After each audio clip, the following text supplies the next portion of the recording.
美国刚刚把韩国的萨德反导系统运走，这还没2天的功夫，朝鲜就连射数枚导弹向美国示威。新闻发出后呢，很多人都在瞎带节奏啊，说金正恩现在是彻底放飞自我了，觉得美国只是在憋大招，随时准备把朝鲜按在地上摩擦。这种说法呢，简直错得离谱。醒醒吧，孩子们，事实完全不是这么一回事啊！金正恩正以一种极其微妙且高度不对称的依赖关系，充当着北京在亚太地区最锋利的代理人。亚太地区的权力真空早就被撕开了一个大口子，美国根本无力回击，而中国正在不动声色地把控整个地缘大棋局。你以为朝鲜连射导弹是在发疯？错，那不过是中国主导新时代的一场开场烟火罢了。各位早上、中午、半夜起的观众朋友们，大家好，我是武仁。2026年3月14日，平壤顺安国际机场周边突然火光冲天啊！朝鲜一口气极其密集地向半岛东部海域砸了大约10枚弹道导弹，这可是实打实的饱和式攻击打法，飞行距离呢刚好卡在了350公里左右。大家可千万不要小看这个350公里，这背后的威慑力绝了，因为这个射程刚好能精准覆盖韩国境内的美韩核心军事基地，甚至连位于大田的指挥中心枢纽都完全暴露在它的火力半径范围之内。美韩最近呢正在搞那个代号叫自由护盾的超大规模联合军演，还煞有介事的进行什么勇士护盾的野外实兵训练。结果呢，美韩在电脑屏幕前搞模拟，朝鲜直接把真家伙砸在你家门口。这就是当着全世界的面啪啪打华盛顿脸啊！明确告诉你，只要你敢乱动呢，我随时就能在半岛开辟第2战线。咱们再往前倒个带啊，今年年初的1月4日，美军前脚刚在委内瑞拉首都加拉加斯抓了马杜罗，后脚不到几个小时，平壤利普地区直接升空了一枚高超音速导弹。这颗火星 16B 其改进型高超音速怪物在5万米高空啊狂飙了整整900公里，最后精准命中了中东部海域的目标。这潜台词还不够明显吗？金正恩就是在指着董王的鼻子骂，老子可不是委内瑞拉，任何针对我的斩首行动换来了绝对是灾难性的核反击。发射完，你看董王怎么着？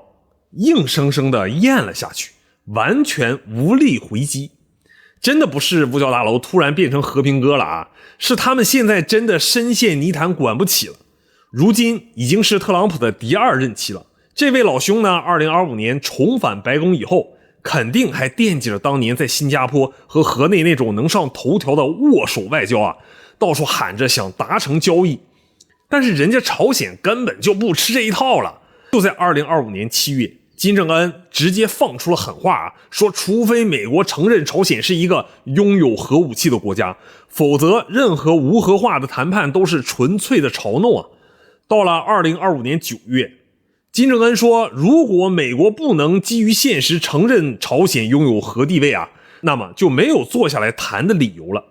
这说明什么？这说明朝鲜早就看穿了美国的外强中干。美国现在家里问题很大啊，中东那边以色列和伊朗打得不可开交，乌克兰战场也是个无底洞啊，美国的战略资源早就被抽干了。为了填坑呢，美国甚至把原来用于保护盟友的防空系统都到处乱调啊，亚太的兵力早就被严重稀释。这就直接戳破了一个天大的谎言啊！美国对于盟友的安全承诺，现在完全是骗小孩的把戏罢了。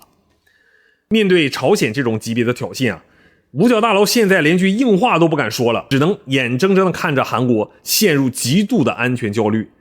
韩国现在有多惨啊！一边看着头顶飞过的朝鲜导弹，一边还要被美国狠狠地薅羊毛。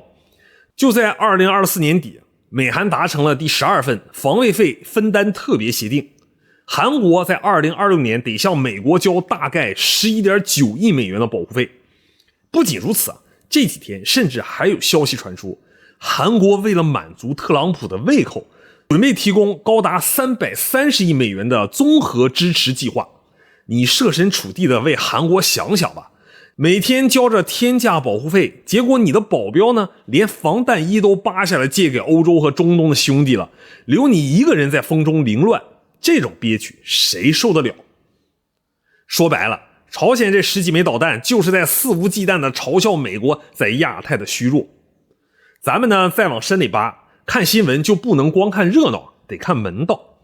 很多人呢现在有一种错觉啊，觉得朝鲜最近往俄罗斯送了成千上万的集装箱的军火，甚至派了上万名的士兵去俄罗斯的库尔斯克州打仗，还跟普京签了带有共同防御条款的全面战略合作伙伴关系，就觉得金正恩彻底倒向了俄罗斯，不需要中国这个老大哥了。这种想法呢简直幼稚到极点啊！真实的数据会让你大跌眼镜的。根据多方智库的统计呢，中国至今仍然占据着朝鲜对外贸易总额 95% 到 98%， 这呢是绝对的压倒性经济命脉。大家去中朝边境看看就知道了。现在呢，两边的海关和基建都在热火朝天的升级啊，这就说明中朝的贸易动脉正在强劲跳动。而且呢，朝鲜国内赖以生存的原油、粮食乃至精炼石油产品，绝大多数呢都靠着中国这条线在输送啊。除了这些，中朝共同经营的鸭绿江上的4座水力发电站，更直接提供了朝鲜全国大约 17% 的电力供应。这就好比一个人，虽然呢他在外面跟新的朋友打得火热，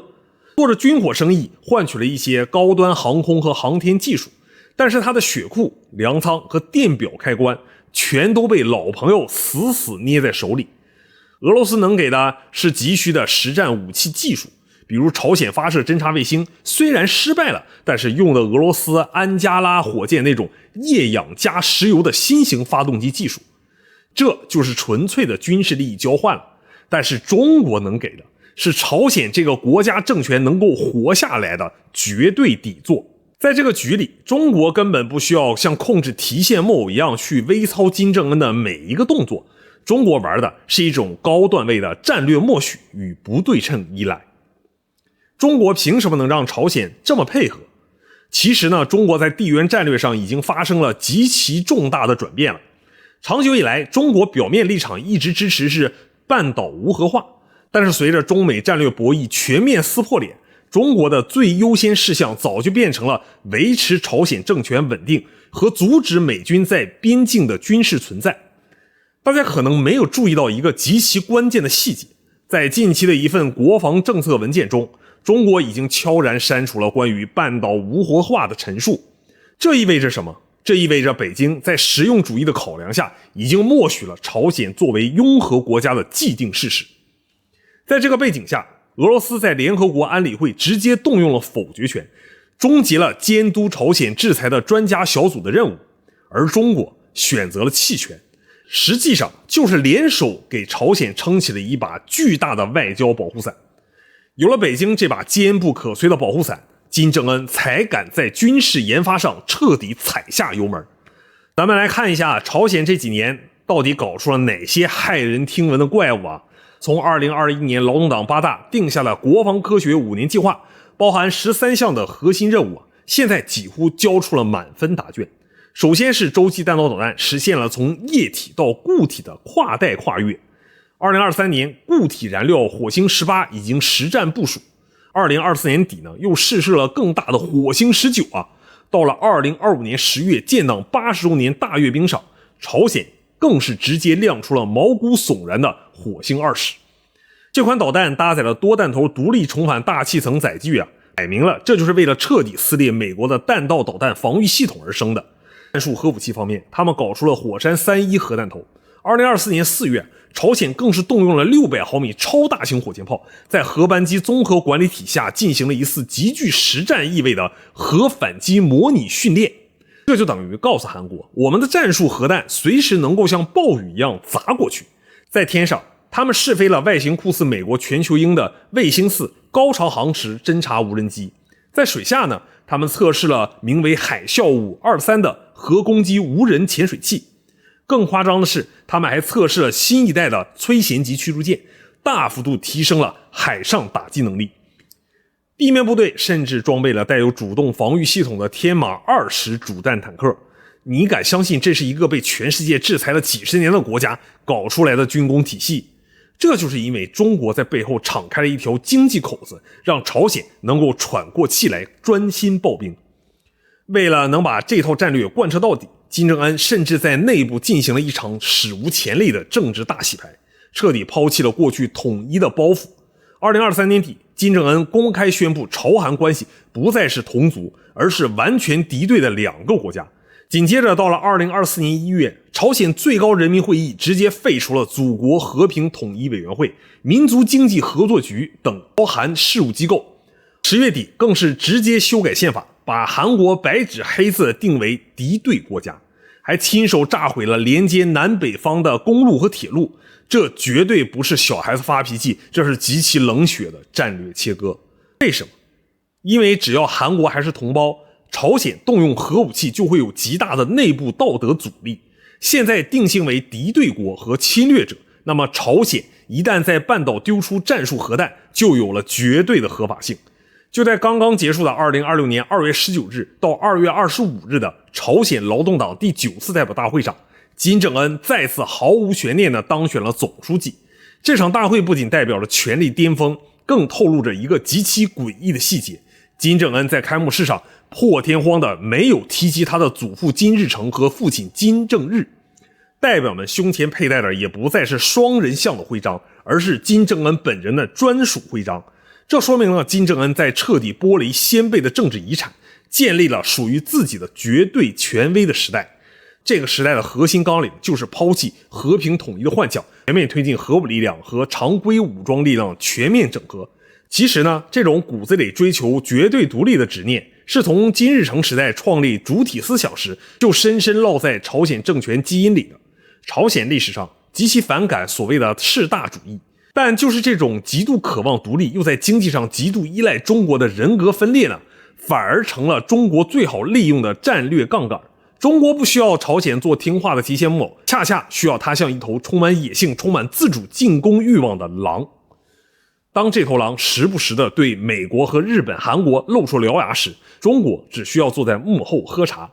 这事儿最精妙的逻辑就在于此：朝鲜每一次导弹发射，每一次对华盛顿强硬叫嚣，都是无形中增加了北京在谈判桌上的筹码。比如呢，朝鲜连射导弹的时候，刚好碰上了韩国总统李在明跑到北京去访问，或者亚太经合组织峰会即将召开，这是巧合吗？这分明是朝鲜在替大哥敲山震虎，提醒美国、韩国想让半岛安静，想解决核问题，别指望绕开北京来跟我谈，你们呢得先求中国。这就是中国独创的一带一路式的控制棋局的最高境界。不需要驻军，不需要结盟，不需要强制义务，只要你的石油、矿产、贸易命脉和我死死绑定，你就天然是我的战略缓冲。说完了朝鲜，咱们再把视角呢拉向美国。美国的衰弱已经是不争的事实。现在国际上经常会提到一个轴心的词儿也就是中国、俄罗斯、伊朗、朝鲜这4个国家形成了松散的反美阵营。在这个矩阵里，中国凭借无与伦比的工业产能和经济体量，稳稳地充当了压舱石。俄罗斯在欧洲硬刚北约，伊朗则在中东跟美国死缠烂打，而朝鲜则在亚太呢死死牵制住美日韩的军事资源。大家设身处地的替五角大楼的将军们想一想，如果台海真的有事儿，美国能抽调多少兵力过来？原本驻扎在韩国近3万美军敢动吗？日本横须贺的战机敢随便起飞吗？根本不敢，因为金正恩手里捏着可以直接摧毁整个韩国防空网的高超音速导弹和战术核武器。